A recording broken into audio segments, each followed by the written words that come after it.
እግዚአብሔርን ማንነቱን አባትነቱን በጥልቀት ስትረዳው የምትኖረው በማንነቱ ልክ ሳይሆን በማንነቱ ልክ መሆን ይጀምራል። እኔና ልጅ ዛሬ በል እንድንሞት ጥቅት እንጂ እንጨት ነው የምንለቅመው አለች። ባይተወይ አንድ የሚሰበር ነገር አለ ከአፋችሁ ከህይወታችሁ ዛሬ ይሆነ እሺ ዱቄቱ ጥቅት ይሁን እንጨቱን ምን ጥቅት አደረገው?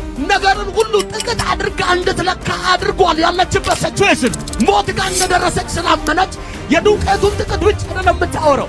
ዛሬ ጥቅት በጥቅት ከሆነ አስተሳሰብ፣ ጥቅት በጥቅት ከሆነ ህይወት ሰው የሚኖረው የሚያስበውን ሰው የሚኖረው የሚያቅደውን ዛሬ ማታ የአንዳንዶቻችሁን የጠበበ እቅድ እግዚአብሔር ይቀይረዋል። ወደ ሥራ ቤታ ሂድ አንድ ሴት አለች ካለ ቤቷን ካላወቀ ቀበሌ ካላወቀ የቤት ቁጥር ካላወቀ ባልቴት ብሎ ስሟን ካልነገረ እንዴት ይከዳል? ኤልያስ ግን ሥራ ቤታ ሂድ ካለ ሂድ ነው።